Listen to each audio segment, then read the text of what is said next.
Hey guys, what's happening? So with us hopping back into the new Bryan Hill Blade series, we've now reached the much anticipated point where Blade's story crosses over with what's been going on in Philip K. Johnson's Hulk series, now that Blade has some new tricks up his sleeve. So if you've been enjoying these videos, make sure to drop a like, be sure to subscribe if you're new to the channel, and don't forget to hit that bell up top to get all notifications so we can squad up in the comments for the first hour.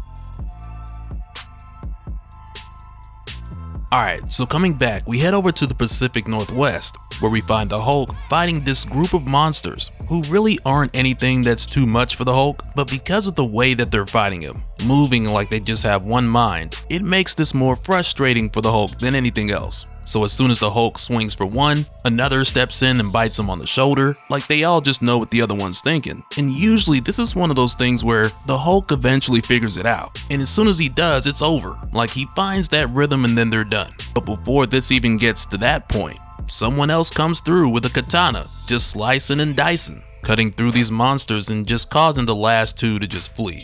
And as the Hulk turns around, he sees that it's Blade.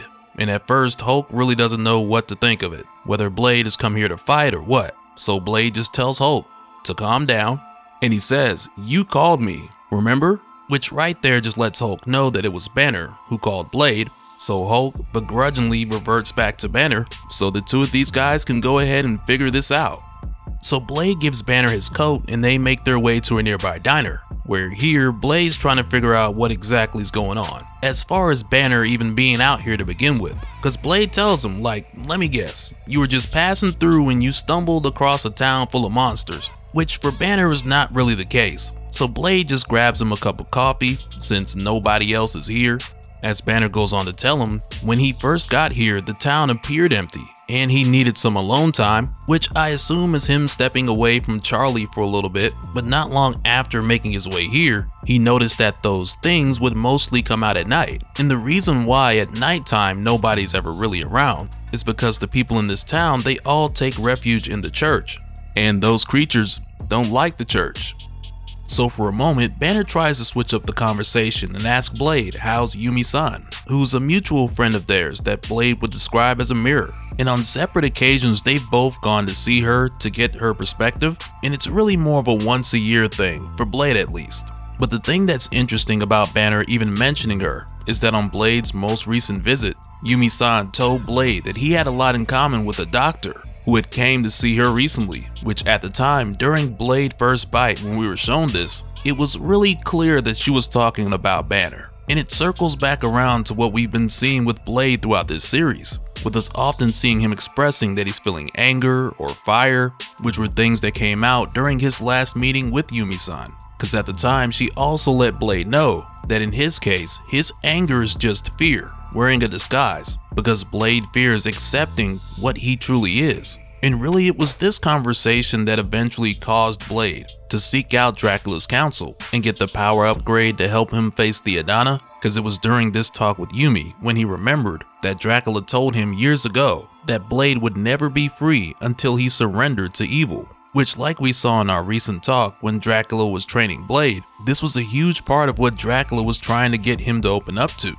fully unlock Blade's potential. And I got a feeling that there's a whole new level that we haven't seen when it comes down to the new abilities that Blade has recently unlocked. But nonetheless, right now with Banner trying to switch up the conversation, Blade's not going for it. So he keeps asking Banner, why did you call me? So Banner just tells him he called because he doesn't have Doctor Strange's number. So Blade just tells Banner, like, you know, Doctor Strange is a little irritated with him right now because he released a primordial demon called the Adana. He lost the only weapon that could destroy it, and he got some friends hurt. And he goes on to say that's probably the reason why these creatures that popped up came here too. And Banner can definitely relate when it comes to being the reason why monsters are popping up in random places. But going back to the problem at hand, Blade just throws a simple solution out there, because he tells Banner those things that were attacking, they moved like they were part of a hive mind. So all Banner's gotta do is find who's controlling the hive and use the Hulk to punch them really hard. But Banner lets him know that it's not that simple. And this is actually the reason why he called, because when he called, he told Blade he was getting angry. So from here, he takes Blade over to the nearby church to show him about the part that was making him angry. Because as it turns out, one of the couples in this town, their son Ronnie went out running into the woods in the middle of the night. But when he came back, he wasn't himself, because at first he attacked his mom with a kitchen knife, then right after that he coughed up one of those creatures, and then he just took off. And over time, more and more of those creatures would show up at night all around the town. And for a moment, the father who's telling this story, he looks at Banner and he tells him, like, oh man, Dr. B, I don't know how you made it out here to us in the middle of all that. Where right there, Banner's just like, well, you know, I'm tougher than I look. And the father's just like, what's inside my boy caused all this? Can you help me? Can you help us? Dr. B, you said you can help us. And right there, Blade is just like, did he? And he tells Banner, Dr. B, let me talk to you for a second. So the two of them go off to the side and Blade is just like, man, that boy possessed. And Bruce is like, well, you see why I couldn't punch him? And Blade tells him, man, I'm not an exorcist. So Banner kind of flips it around because he tells Blade that he understands the science of this. So instead of trying to exorcise this creature out of this kid, he just tells Blade that everything has its own science. So in other words, just how do we solve this problem? Or better yet, just going off of what Blade knows, what would be the logical solution? Which for Blade, there's only two ways he can think of when it comes to someone being possessed. Because for one, you can force it out with skill, which again is not his expertise. Because if it were, I'm sure he would have went back and helped Tulip. And the second option he comes up with is to get this thing to come out on its own. Because if it's something you can talk to, then it's likely that you can bargain with it.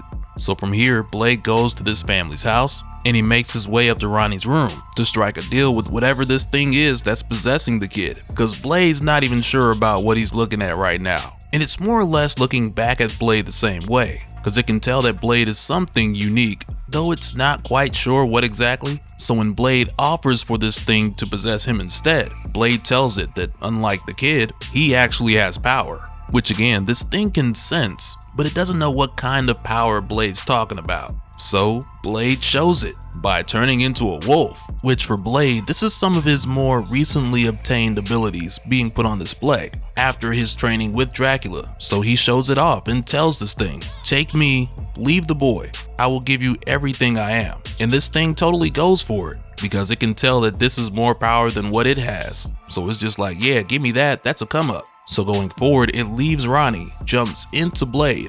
So Blade uses it to control the hive and lure all the other monsters out, away from the town, at sunrise. And Blade takes them all out to a nice open field where the Hulk's waiting. And after that, the Hulk just beats the mess out of these things, which is a lot easier now since Blade is in control of the hive. So he just makes them all stand there and take it. And when the Hulk's done, Blade just throws this thing up, because really from the time that this thing jumped into Blade, it knew that something was up, because at no point was it actually in control. But just after Blade spits it out, Hulk steps on its head and that's it. And after this is done, Banner asks Blade if it was difficult keeping that thing from taking control, which then has Blade like, I can ask you the same question. But if you think about it, this is one of the places where the two of these guys are very different. Because for Banner, when he hulks out, he has no control. But when it comes to Blade, the angrier he is, the more control he has. And we saw an example of this back in issue 3, when Blade broke free of Lord Diodo's influence. So anger works really differently for the two of these guys, and if anything, I'd say that it benefits the Hulk more than it does Banner. But just after this, Blade tells Bruce that he's leaving to figure out this whole situation with the Adana, which then has Bruce more or less like, well, what does that mean? Because before, Blade made it sound like it was impossible, but as it turns out, when Blade had that creature inside of him, he saw where he needed to go. So Banner asked, what did he see? And as Blade rides off, he tells Dr. Banner, hell. Because now Blade needs to go to hell. And I imagine it's a different one than the bespoke hell that he visited recently. So from here, Blade rides off and Banner's just like, in the end, I think that's where we're all going. And I'm just like, shoot, not me. But I do imagine with the way that Banner's story is shaping out, his conflict with the eldest is gonna take him for quite the ride. And I wouldn't be surprised if when we get to that point in the Hulk series, when the conflict expands like crazy, we end up seeing Banner visit somewhere very similar in the not too distant future.